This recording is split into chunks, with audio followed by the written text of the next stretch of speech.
प्रिय विद्यार्थियों, बगड़िया बाल विद्या निकेतन ऑनलाइन क्लास में कक्षा 9 में आपका स्वागत है।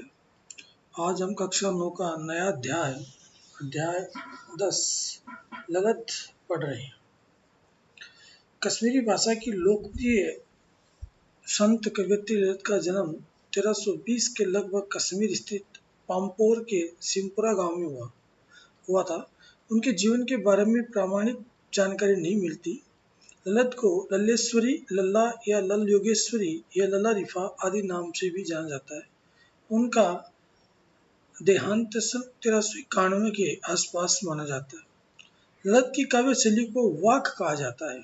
जिस तरह हिंदी में कबीर के दोहे, मीरा के पद, तुलसी की चौपाई और रसखान के सवैये प्रसिद्ध है, उसी तरह ललित के वाक प्रसिद्ध है। अपने वाकों के जरिए उन्होंने जाति और धर्म की संकीर्णताओं से ऊपर उठकर भक्ति के ऐसे रास्ते पर चलने पर जोर दिया जिसका जुड़ाव जीवन से हो। उन्होंने धार्मिक आडंबरों का विरोध किया और प्रेम को सबसे बड़ा मूल्य बताया। विद्यार्थियों को भक्ति काल की व्यापक चेतना और उसके अखिल भारतीय स्वरूप से परिचित कराने के उद्देश्य से यहाँ ललित के 4 वाकों का हिंदी अनुवाद प्रस्तुत है, यानी ये हिंदी में दिए हुए हैं। इसके पहले वाक में ललित ने ईश्वर प्राप्ति के लिए किए जाने वाले अपने प्रयासों को व्यर्थता की चर्चा की और दूसरे में बाह्य आडंबरों का विरोध करते हुए ये कहा है कि अंतःकरण से समभावी होने पर ही मनुष्य चेतना व्यापक हो सकता है। दूसरे शब्दों में इस मायाजाल में कम से कम लिप्त होना चाहिए। ये 2 पद ही आज हम इसके पढ़ेंगे। शेष है वो अगली ऑनलाइन क्लास में पढ़ेंगे।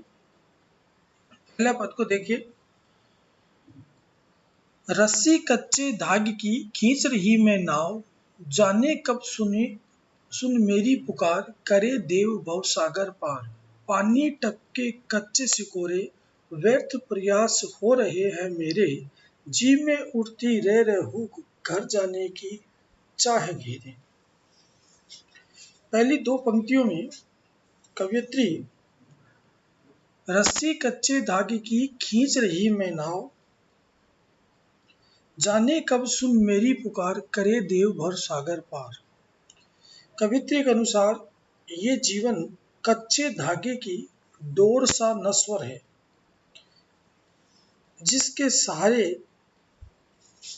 वह प्रभु भक्ति की नाव को खे रही है अथवा खींच रही है या चला रही है। न जाने उसके देव उसकी पुकार कब सुनेंगे और उसका बेड़ा पार कर देंगे, यानी बेड़ा पार कर देंगे, यानी देव भव सागर पार, यानी बेड़ा पार कर देंगे। पानी टपके कच्चे सिकोरे, व्यर्थ प्रयास हो रहे हैं मेरे, जी में उड़ती रह हूँ घर जाने की चाह घेरे। ये जीवन मिट्टी के कच्चे सिकोरे के समान क्षण भंगुर है। जैसे मिट्टी का कच्चा सिकोरा होता है, वैसे ही बहुत ही कच्चा यह जीवन है। इसमें से आयुष रूपी जल पल पल टपक रहा है। उसके हृदय में रह रहकर हुक यानी तड़प उठती है कि वह कब अपने प्रभु से मिलेगी। अब वह अपने घर अर्थात ईश्वर से मिलने को जाना चाहती है। यहाँ कवयित्री ने परमात्मा को पाने के लिए लगातार प्रयास कर रही है, किंतु मिलन हो नहीं पा रहा, इसलिए उसके सारे प्रयत्न बेकार लग रहे हैं। यहाँ कवियत्री ने जीवन जीने के साधनों को कच्चे धागे की डोर बताया है। दूसरा देखिए, खा खाकर कुछ पाएगा नहीं, न खाकर बनेगा अहंकारी, सम खा तभी होगा संभावी, खोलेगी साकल बंद द्वार की। यानी कवित्री कहती है कि हे मनुष्य, तू सांसारिक भोगों में लीन मत हो, क्योंकि भोगों से कुछ मिलने वाला नहीं है, लेकिन भोगों का पूर्ण त्याग भी मत कर। इससे मन में अहंकार उत्पन्न होगा। यानी खा खाकर कुछ पाएगा नहीं, न खाकर बनेगा अहंकारी। यानी जो तुम्हारी भोग लिप्सा है उससे प्राप्त करने से तुम्हें कुछ नहीं होगा, लेकिन उनको तू पूर्ण तरह से त्याग ही मत। अगर त्याग देगा तो तुम्हारे मन में अहंकार आ जाएगा। सम खा तभी होगा संभावी, खुलेगा साकल बंद द्वार की। यानी भोग और त्याग में उचित संतुलन रख, इंद्रियों पर उचित संयम रख, मध्य मार्ग अपना कर चल। यानी जितना जरूरत हो उतना ही तू हर चीज के ऊपर अपना मन रख। इसी सम मनोदशा में प्रभु प्राप्ति के द्वार खुलेंगे और तेरा प्रभु से मिलन होगा।